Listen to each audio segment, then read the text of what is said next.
Until you make the unconscious conscious, it will direct your life, and you will call it fate. You've watched them. They enter the room, and it bends. Eyes turn. Conversations pause. Energy shifts. They don't try. They simply are. You've read the books, watched the tips. Smile like this. Tilt your head like that. But it doesn't land. It feels borrowed. Because charisma isn't a performance. It's a frequency. And you can't fake the signal. Here's the truth. You've been trained in techniques, not identity. And that's why you still feel invisible. They, on the other hand, they operate from something deeper, older, mythic. They're not playing a role. They've become one. This isn't magic. It's mythology. And the clues aren't locked away in some ancient scroll. It's in your psyche, right now, waiting. Carl Jung called them archetypes, universal symbols that live in the collective unconscious. The king, the magician, the warrior, the lover. Not stories, structures, primal scripts etched into your nervous system. And the charismatic ones? They've stepped into those scripts, whether they know it or not. But you were told to tone it down, to stay small, to be likable. So you tried tactics, you tried tricks, and still you felt unseen. Because what you were missing was power that precedes technique. This video is your initiation, not into surface-level charm, but into command. You're not here to mimic, you're here to remember. Because once you awaken the archetype, they'll feel you before you speak. And they won't know why, but you will. You've been told charisma is a skill, that it's about what you say, how you say it, maybe even what you wear. But what if that's just the surface? What if true magnetic presence comes from something far older? Something etched into the very architecture of the human mind. Carl Jung thought so, and he gave it a name: the collective unconscious. It's not just your personal history that shapes you. It's the deep inherited memory of all humanity. Symbols, stories, shadows. These aren't just myths. They're internal maps. And encoded in those maps are patterns, archetypes, ancient identities that live in every human psyche. Waiting. These aren't roles you act out. They're forces you activate. And once awakened, they don't just change how you behave. They change how people experience you. Let's meet the ones that shape charisma. First, the king or queen. This is the energy of command. Not forceful, not loud, but undeniable. The room aligns itself around this archetype. Why? Because it projects order, stability, and self-authority. When you embody this, people don't just hear you. They feel safe in your gravity. Then there's the magician, the strategist, the intuitive, the one who sees behind the curtain. This archetype doesn't dominate with presence, but pulls with mystery. The magician creates anticipation. Insight becomes influence. And you don't just lead the room, you guide their attention. Next is the warrior. Pure drive, decisive action, protective fire. The warrior isn't reckless, it's clear. People trust this energy because it doesn't hesitate. It walks into conflict, not to destroy, but to defend what matters. In a world of second-guessing, the warrior radiates certainty. And finally, the lover. Not seduction, but connection. Warmth, curiosity, presence. The lover doesn't speak to the mind. It touches the soul. This energy softens defenses and dissolves distance. It's the fastest way to unlock hearts, not just attention. These are not tricks. They are truths. Parts of you that have gone dormant, buried under politeness, anxiety, and performance. But here's the twist. These archetypes don't activate when you pretend. They awaken when you choose, or when crisis forces you to. And once they do, charisma is no longer something you fake. It's something you become. Because when you align with an archetype, people don't respond to what you say. They respond to what you are. And that's when the room bends. They aren't charismatic because they speak well. They're charismatic because they've already decided who they are. And that decision rewires everything. Archetypes aren't just internal patterns. They act as social scripts, subtle codes that dictate how others read you without anyone realizing it. Because people aren't just listening to your words. They're scanning your energy, your posture, your presence, your pauses. It all starts with embodiment. When you choose an archetype, your body begins to speak a different language. The king? He doesn't shrink. He expands. Feet planted. Chest open. Spine tall like a monument. His stillness commands the room before he says a word. Why? Because grounded posture signals control, and control creates safety. Safety is magnetic. The magician? He doesn't rush. He paces his speech like it carries secrets. His voice is soft, but charged, like he knows something you don't. He uses silence the way others use volume. It's the calm in his tone that draws people in. Because calmness, in a chaotic world, feels like mastery. The warrior? Direct, clear, eyes locked. No apologies. He walks with purpose. He speaks like every sentence has a target.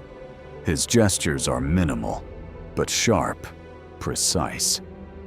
This archetype infects others with confidence because his presence says, "I've already chosen. Now you can too." The lover? Fluid, responsive. You feel seen when they're near.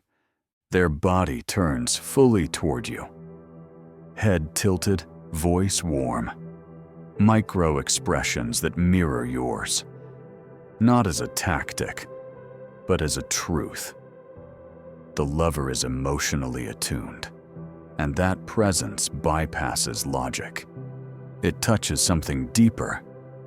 This isn't magic, it's mirror neurons.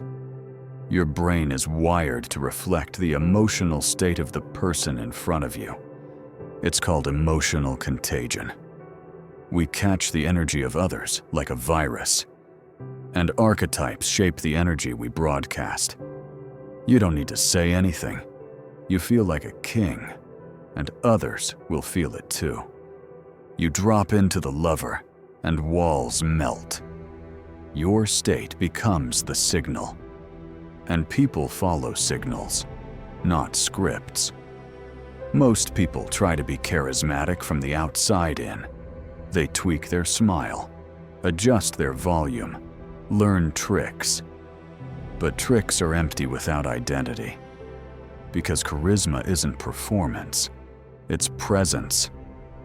So here's the question. Which script are you running?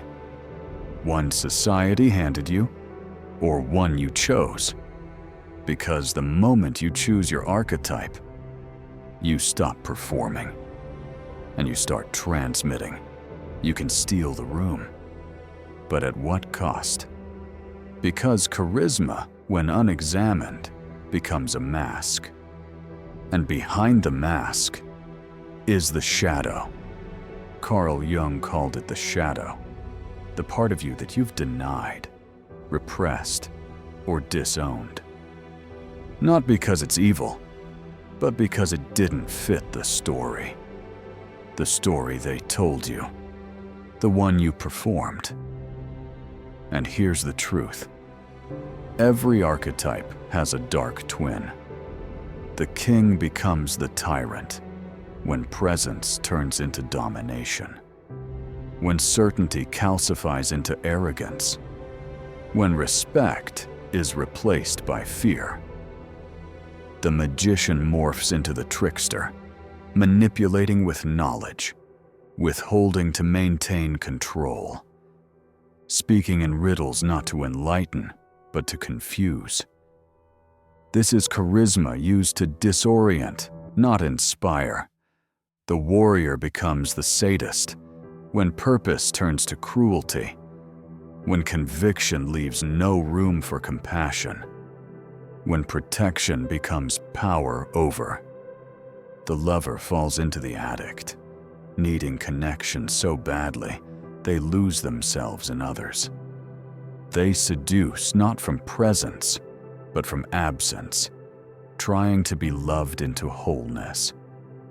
This is the shadow of charisma.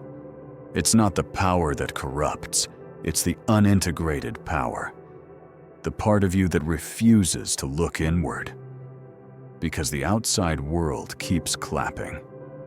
Likes, followers, applause. It's easy to mistake attention for alignment. But deep down, your psyche knows the difference. Real charisma isn't a costume. It's a confrontation, a reckoning with the parts of you you'd rather hide. The rage, the insecurity, the fear of not being enough. You can suppress it, or you can integrate it. Jung said, "Until you make the unconscious conscious, it will direct your life, and you will call it fate." Shadow work is the bridge. It doesn't destroy your charisma, it deepens it. Because when you own your shadow, your presence becomes whole. You're no longer posturing. You're no longer performing. You're real. And that is magnetic, in a way no trick can match. So ask yourself, are you admired because of who you are, or because of who you pretend to be? They'll never tell you this, because if you realize the power of an integrated self, you stop needing their validation. You stop playing their game. And that's when you become truly dangerous. Not charming, not manipulative, but charismatic. Because you've met every part of yourself and decided to stand tall anyway. They never taught you this in school. Not how to speak with presence. Not how to walk into a room and shift its gravity. Not how to become unforgettable without even trying. Because they don't want you powerful. They want you polite. But hidden beneath your surface is something ancient. A blueprint for presence. An archetype waiting to be awakened. And this is how you begin. Step 1. Discover your dominant archetype. Start with journaling, not to describe your day, but to witness yourself. What roles do you play? Who do you become when you feel most powerful? When you feel most afraid? What part of you shows up when you're protecting someone or when you're trying to impress? Carl Jung called this process active imagination. It's a dialogue with your inner cast of characters, Not a monologue, a meeting. You're not just you. You're a king, a magician, a warrior, a lover, depending on the moment. But one of them is dominant, and it's time you found out who. Step 2. Practice in solitude. This is your secret lab. Find a space. No one watching, no masks required. Now rehearse. Speak as the archetype. Move as them. The king walks with grounded authority. The magician speaks slowly, leaves silence between words. The lover doesn't force connection. They radiate warmth. This is Stoic visualization merged with Jungian embodiment. You're training your nervous system to become what you've only imagined. Step 3. Archetype meditation. Close your eyes. Call the archetype forward, not as fantasy, but as memory. Imagine stepping into them. Feel their posture, breath, tone, energy. This isn't pretend. This is rehearsal for reality. Because when you've practiced enough, you won't have to think about charisma anymore. You'll just be it. Here's the secret. They're all inside you. You just have to know when to lead with which. The warrior in conflict, the lover in intimacy, the magician when insight is needed, the king when it's time to lead.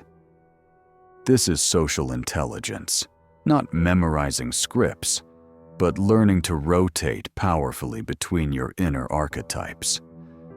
Order and chaos, the dance between structure and transformation. You're not one, you're all four, but you must train them into harmony. This isn't a trick. It's not a pickup line or posture hack. It's a ritual, an initiation into your own myth, the kind of mastery they never wanted you to have. Because once you master your archetypes, you stop asking for permission. You don't just walk into the room, you become the room. You've been told to smile more, to be likable, to shake hands firmly and make eye contact. They gave you techniques, but never identity. They never told you that charisma isn't something you learn. It's something you remember.